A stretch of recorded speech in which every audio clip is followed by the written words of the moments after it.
Hello, I'm Dr. David House, and in this video here we're going to take a look at the navigation and layout of the typical online Husson course, and this tutorial will also help and assist students who may be using Canvas in a face-to-face course or in a hybrid course where not all of the course materials are located online. However, Canvas is a supplement, but the navigation principles remain the same. So in this view, we're on the home page of the course. Different professors may use different launch points for their course. It sometimes depends. For most online courses, this is the general format Husson is striving for in terms of creating a consistent student experience throughout every course. So on the home page, you would automatically see here a number of tools at your disposal. The welcome banner indicating your course number and title. A set of tools here to show you how to get to certain places. The course description. In this case, this course, which is actually taught by me, has a live meeting with some students. If they want to meet with me, I have set up a permanent Zoom link that they can use. So when we meet together, that's the link they'll use to meet with me. Any listed prerequisites for the class? There are none. And my course information. My name, my office, my phone number, and my Husson email. You'll also see on this page we have a to-do list of some immediately upcoming assignments. And on this side, we have a navigation list. Notice on this nav bar, there are any number of links. Not every course will have this many. I've included on the sample a listing of, as many as possible that you may see, but will familiarize you with each one of these. Alternatively, what I'm trying to build into courses and what we're striving for at Husson is also some redundancy as far as navigation, which means that you may be able to navigate to needed assignments and things in a few different ways. Most importantly, you'll start off with your syllabus or announcements. So here, you'll see on the left side, announcements. This is a place for instructors to post important updates or announcements, like on the first day of course. This is just a reminder to the students in this course that we have a Zoom link for our live meetings, and this is it. So I can reply to this if I choose by clicking reply, saying thank you for the update, or okay. And there it is. Assignments. When an instructor shows different types of assignments, in this case, what we're looking at is the listing of assignments. This is a small course, so we just have a few listed right now. And they may be listed by date, showing the ones that are overdue. So as the teacher in this course, and I'm showing you from a student view, so it says that I haven't completed my assignments as a student, and then these were the past assignments. We can also show them by type by clicking here. So if I have discussions versus essays, if my course is weighted, so my grade says 50% of my class is essays and 50% is tests or whatever that weighting is, you'll also see them weighted in the little pill over here.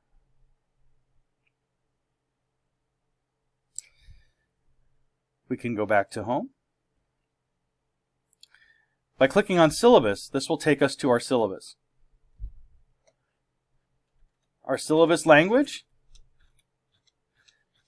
This has a lot of things in it right now, but we'll see that a number of these things will be moving to a new area, and I'll show you that in another video. But it should show the basic information of the course, your evaluation and grading, your textbook and required materials, any course objectives, basics of Canvas. If you need to file a ticket or you're having trouble with navigating Canvas, if you can't find something, we have two contacts for you. One, you can click on the Husson Help Desk, which should take you to our Husson Help Desk. You can call or file a ticket, and the technicians at the Help Desk will help route your problem. You can also call the Help Desk.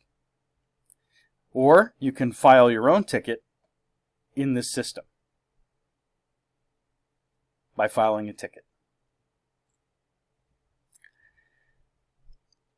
Courses have specific attendance policies as well, and so those are listed in the syllabus, and we'll have more, each course may have more specific attendance requirements, and those will be listed more directly in your syllabus, but we also have general university requirements, which may not meet the exacting requirements of your instructor, but those general ones we'll see located in a different section on student policies.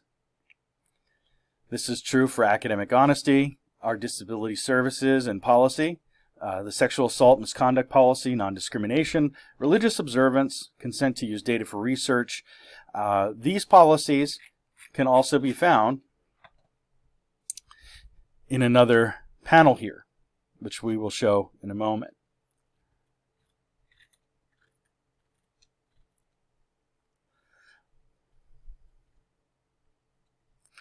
This should also show your tentative schedule of assignments. So what's expected, the week, the topic, the readings and presentations, and any assessments that are being expected of you. You'll also see on this list at the bottom if there are assignments handed out or assigned through Canvas. This is the place where you would also see them listed. So you'll see some redundancy. You'll also notice that up here you have an easy table of contents under syllabus navigation, which can take you to any one of these sections if you need to go directly to them. So you don't have to necessarily hunt, peck, or scroll. You can say, for example, if you want to review the attendance policy, click right on attendance policy and it will take you there. Or your tentative schedule of assignments, it will take you there. So it's a helpful tool. You should definitely use it. You'll also notice the calendar, which we'll have highlighted. So if we go to this day, it will also take us to what's due on Friday down here. So it is a rather helpful tool to use the syllabus, not just as a place of reference, but it's also a place that can help you find important materials in your course. And once again, it will remind you how assignments are weighted by group. So one of the ways your grade is determined.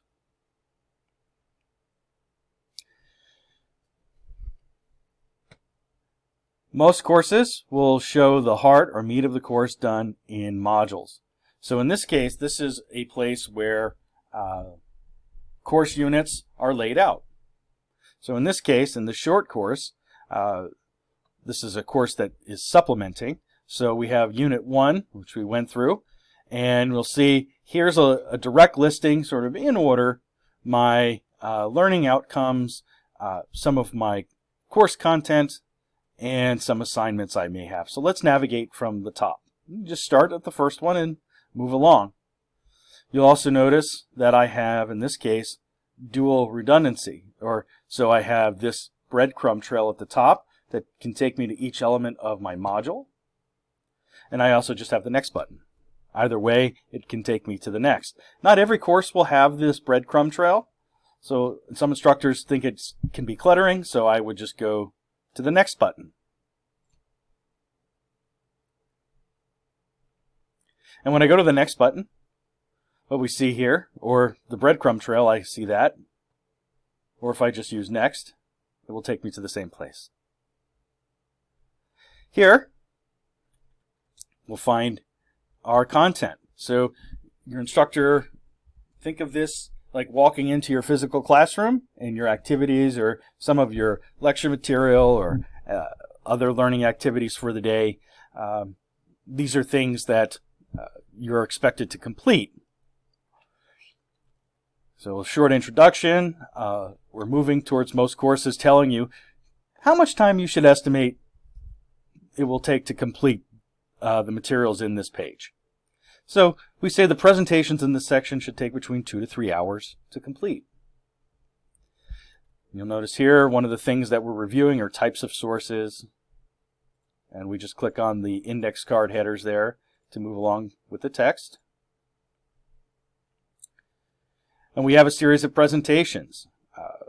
We can go from one to the next just by clicking on the index cards and then pressing play. It's that simple.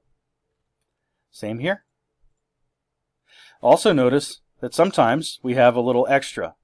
So here we also notice that we have some others showing pictures that supplement our other presentation.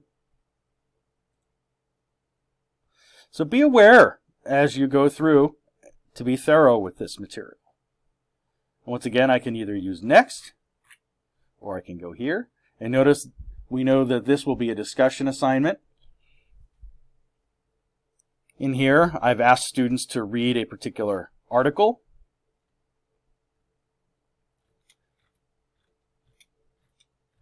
And then answer some questions to go below, telling them how much time. If you are part of a discussion board, you would just click to reply. And if I'm being asked to answer those questions, I might just start in with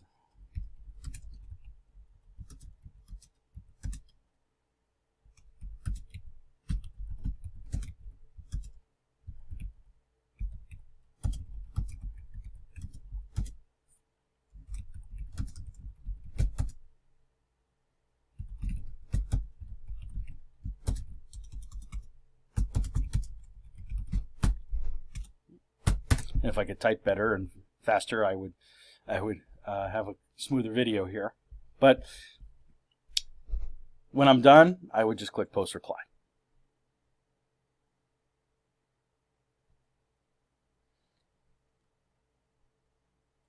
Next. In this activity,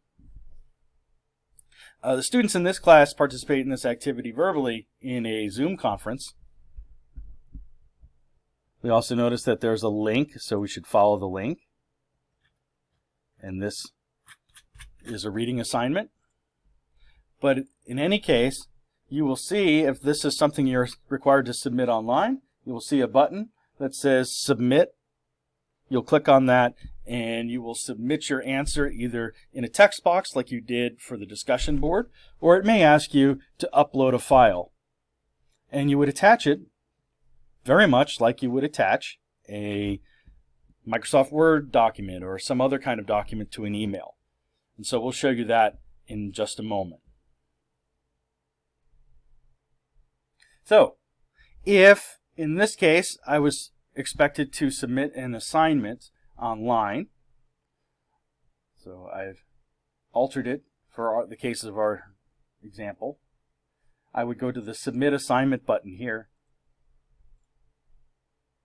And down here, you'll notice you have some options. These may be limited.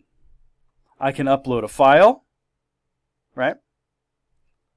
By choosing a file, and from there I'll get a pull down of things that I can use to select and upload, just like attaching a file to an email.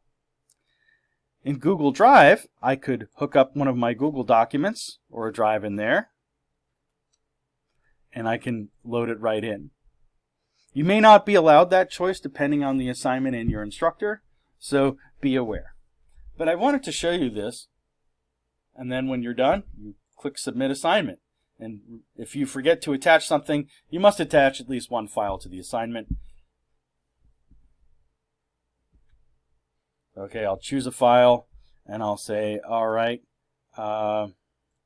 here here, it will show me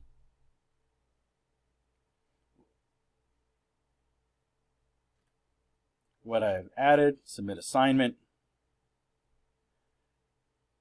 and there I go. And it says submitted. My details, so it's red because technically this was late, and I can look at my submission details, or I can download it as a docx because that's the file I uploaded. Then you go to the next.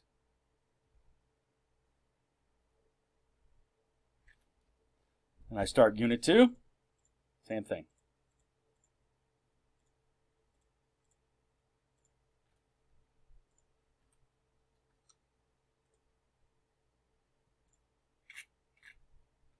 So that's one way of navigating the course. Now, not all courses are set up like this, but this is an example of one that is. Sometimes professors might make their syllabus their homepage. Sometimes they may make their module section their homepage.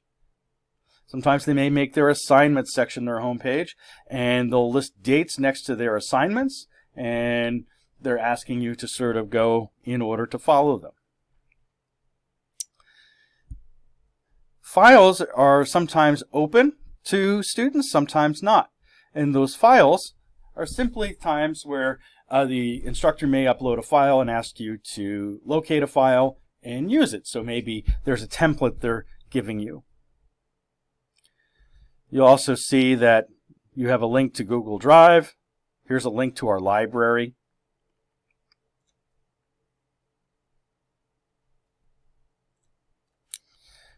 Our listing of undergraduate policies. Once again, no different than what we saw in our general Canvas environment before we even get to a course, but these are also listed in the courses. Same with graduate policies. Student services. So that student and academic services material that we talked about are also listed here. Some classes may have you using supplemental material from your textbooks as tutorials or practice questions and things. They might be by McGraw-Hill, they might be one of the MyLabs, or they might be something specifically from Pearson Publishers or another publisher. And they will all also have links here. And finally, one part that students never fail to ask about, wisely, is grades. And so by clicking on your grades, you'll be able to see your grade here. And notice that I've submitted something, but they haven't been graded yet. So here's the number of points for my score. Here's my assignment. It hasn't been graded yet. But I can see my grades here. Now, when you look at these grades, these are not, well, we've asked all instructors to keep an up-to-date syllabus and gradebook in Canvas for all classes, not just online classes, but all classes. At the end of the term, your official grade of record is entered into something called CAMS, or the portal. This is not CAMS, and this is not the portal. And so you will look at your final grade of record in those locations, and we'll show you in another video how to find them. But these are the very basics of Canvas. The most important part is if you have questions and if you need to get an answer as to how to navigate, or you're confused, something's going wrong for you, you need to file a ticket, you need help, please do either call the help desk, okay?